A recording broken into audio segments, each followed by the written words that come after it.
Assalamualaikum warahmatullahi wabarakatuh. Pemirsa Nura TV dimanapun berada, alhamdulillah saat ini Nura TV berkesempatan untuk ngobrol santai dengan Lembaga Perekonomian MWC NU Gapura, yang dalam hal ini diwakili oleh Mas Rasiki, di mana obrolan kita nanti akan membicarakan tentang satu program terobosan dari Lembaga Perekonomian, yaitu pembuatan dan pengembangan aplikasi e-commerce. Untuk lebih jelasnya kita langsung saja tanya-tanya kepada Mas Rasiki. Mas Rasiki, mungkin bisa dijelaskan dulu program dari Lembaga Perekonomian MWC Gapura ini. Baik, terima kasih. Program kami di LPNU sebenarnya cuma satu, yaitu membuat unit usaha agar NU itu bisa mandiri. Kemudian pada saat itu kami bertukar pikiran dengan para masyayikh, kira-kira unit usaha apa yang akan dibangun. Kalau kami harus buka usaha seperti usaha konvensional pada umumnya, misalnya teman-teman LPNU bikin kafe atau usaha-usaha lainnya yang sifatnya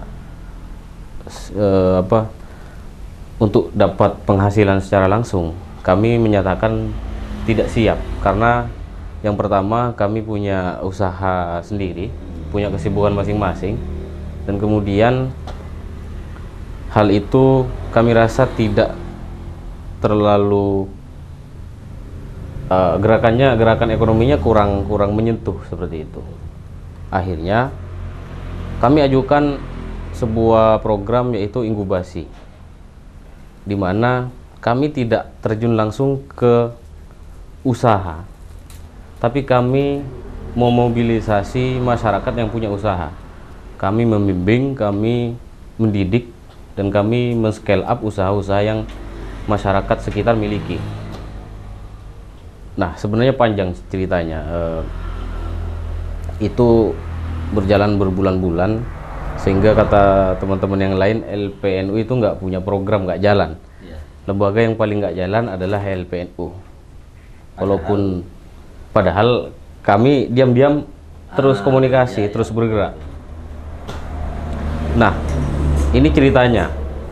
Sebelum kami diamanahi untuk menjadi pengurus di LPNU, kami waktu itu bertiga, saya, Pak Herman, Pak Lut, tahun 2019 sudah ketemu, ngobrol-ngobrol kira-kira apa yang bisa kita berikan ke masyarakat, apa yang bisa kita lakukan ke masyarakat. Tahun 2019 awal adalah pertama kali saya pulang ke Sumeneb dan menetap di sini. Waktu itu gerakan kami adalah di peternakan ayam kampung. Kami ya bertiga itu, sehingga dari 3 orang yang kumpul nambah sampai jumlahnya belasan orang. Kami bercita-cita untuk mendirikan sebuah koperasi produksi dan pemasaran. Lama bergelut di bidang pertanian ayam, akhirnya kok ini nggak gerakannya parsial istilahnya. Oke, memang setiap rumah tangga punya ayam, tapi gerakannya parsial. Gimana dengan ekonomi yang lain, sektor-sektor yang lain?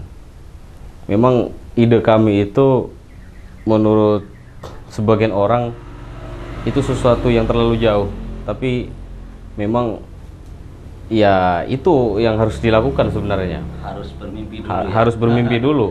Harus bermimpi besar agar walaupun jatuh, minimal jatuhnya tidak terlalu dalam, seperti itu. Kemudian kami namai koperasi itu dengan Nyor Kooperatif, bergerak dari peternakan ayam kampung, ternak ayam kampung, kemudian ke produk-produk lainnya, misalnya untuk kesehatan ayam yaitu produk namanya Immunity. Terus kemudian ada SOC, suplemen organik cair. Terus kemudian pembuatan pakan ayam alami. Itu memproduksi sendiri? Ya, teman-teman komunitas waktu itu. Nah, waktu itu sampean sama 3 orang ya, yang Pak Mas Herman sama satunya Pak Lutfi.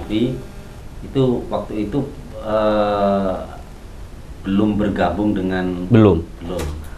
Waktu itu kami hanya melihat satu hal, setiap rumah tangga punya ayam itu, dimana mereka kesusahan di pakannya, susah ya di pemasarannya, dan mungkin harganya murah ketika dijual. Terus itu mungkin hanya sampingan, tapi setiap rumah tangga punya ayam. Kami mau istilahnya mengupgrade cara mereka beternak supaya harga bisa bersaing di pasaran, seperti itu. Sehingga terus sampean masuk ke lembaga perekonomian ya, bersama 3 ya semuanya. Nah, waktu itu kami diminta program, kami diskusi, merenung masing-masing. Sepertinya kami punya mimpi yang sama, cuma tidurnya di ranjang yang berbeda. Seperti itu. Di teman-teman di komunitas juga punya mimpi yang sama, kami ingin mandiri. Kami semua ingin sejahtera dan mensejahterakan banyak orang misalnya. Terus di amanah di LPNU juga sama seperti itu. Amanahnya adalah kemandirian ekonomi ya. Akhirnya bagaimana kalau ini adalah menjadi sebuah gerakan yang memang dimotori oleh NU. Karena kami juga warga Nahdien, teman-teman di komunitas juga sama, warga Nahdien, walaupun memang sebagian bukan pengurus, tapi ya kalau NU ya tetap NU, atau pengurus atau tidak, kan seperti itu. NU kultural gitu. NU kultural, ya. Betul sekali. Nah, akhirnya timbullah ide bagaimana kalau di pemasaran kita bikin platform e-commerce, namanya digital, zamannya digital sekarang. Ya. Mau bagaimanapun banyak perusahaan retail yang tumbang dan banyak platform atau startup baru bermunculan yang bergerak di berbagai macam usaha. Kami buat platform e-commerce khusus produk lokal. Memang tujuannya apa? Tujuannya untuk membantu memasarkan produk-produk yang ada di masyarakat sekitar. Kemudian di bagian produksi ada yang namanya rumah niaga. Niaga. Nama aplikasinya apa? Nama aplikasinya adalah Niagari. Aplikasi Niagari berbasis Android. Ya. Kalau basis webnya ada juga. Ada juga. Oh, ya. Niagari.id kalau di webnya. Jadi itu latar belakang sampai menemukan sampai apa istilahnya mengerucut kepada pembuatan aplikasi Niagari itu ya. Iya. Terus ini Mas, kita lebih fokus kepada Niagari ya kan. Iya. Memang apa seperti yang disampaikan tadi bahwa itu adalah satu-satunya program yang sekarang lagi dikembangkan oleh lembaga perekonomian. Iya. Konsep dari aplikasi Niagari sendiri itu bagaimana? Jadi Niagari itu bukan platform seperti marketplace pada umumnya. Ya. Di balik Niagari ada sebuah gagasan, ada sebuah sistem. Jadi ketika orang melihat, oh ini seperti toko online, banyak orang anggap kalau cuma bikin toko kan siapa yang bisa kan seperti, siapa yang nggak bisa kan seperti itu. Ya memang semua orang bisa membuatnya, tetapi di balik Niagari itu ada sebuah sistem dan cita-cita mulia. Niagari konsepnya adalah bisnis to bisnis sebenarnya, atau bisnis. Ya. Jadi ada customer nanti yang mengunjungi platform Niagari untuk beli produk. Entah customer itu adalah perorangan atau memang sebuah atau seorang reseller nanti boleh, atau dropshipper juga bisa dilakukan di sini. Kemudian masyarakat sekitar itu adalah suppliernya. Yang masyarakat itu kami didik dulu, kami bantu dulu bagaimana menciptakan produk, kami bantu packagingnya, kami bantu branding namanya, branding nama produknya, sampai produk itu katakanlah dalam tanda kutip layak, walaupun belum maksimal, layak untuk bisa masuk di Niagari.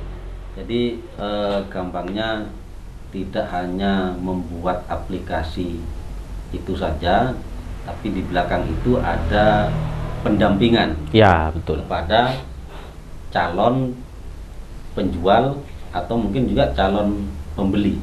Ya. Apa seperti itu? Pendampingan untuk calon penjual. Oh, penjual untuk penjual ya, pendampingan untuk penjual. Sekarang sudah ada sekitar 57 produk yang sudah terupload di platform.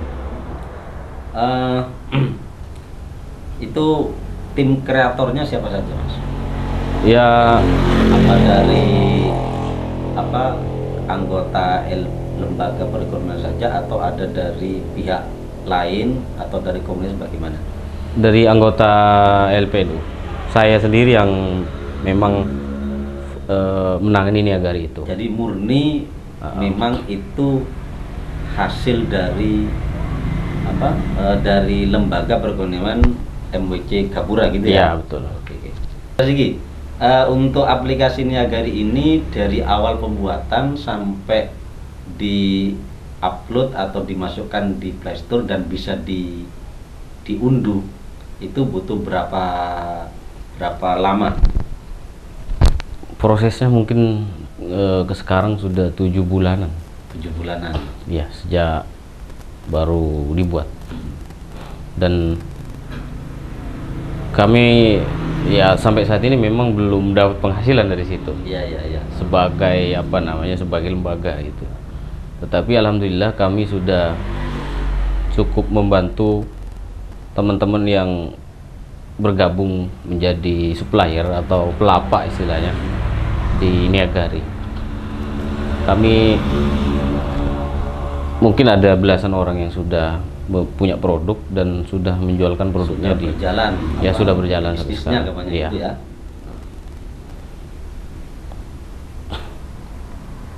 Kesulitan apa, Mas, yang dihadapi sampai sekarang dalam pembuatan atau perjalanan dari aplikasi Niagari ini? Untuk kesulitannya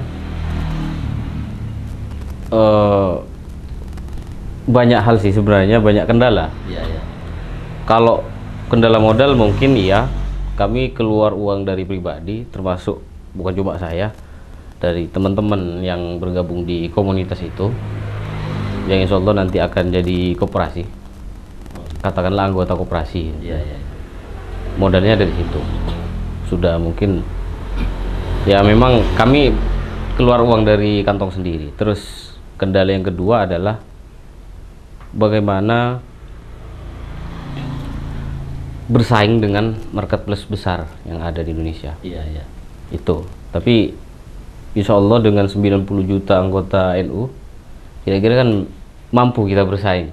Amin. 90 juta loh. Ya harus ada keyakinan ya. Tinggal bagaimana nanti kita membuat gerakan penyadaran untuk menggunakan produk lokal. Terus kendala yang ketiga adalah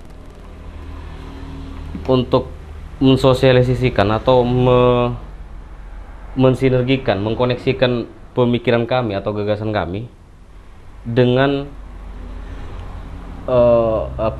dengan para pengurus di MWC. Iya. Ya, kami paham mungkin bagi generasi Z bisnis digital itu sudah lazim dan sudah sangat biasa. Ada yang sudah sering beli barang di marketplace. Ya. Ada yang sudah jadi YouTuber seperti Mas Imam. Ya. Ada yang sudah sering jualan produk di marketplace orange itu.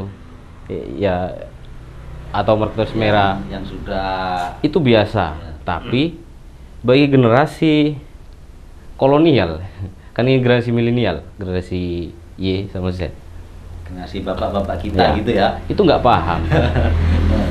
Ya memang mereka bukan lahir di tahun di apa namanya, di mana mereka melihat dunia sudah ada smartphone seperti ini. Iya, iya.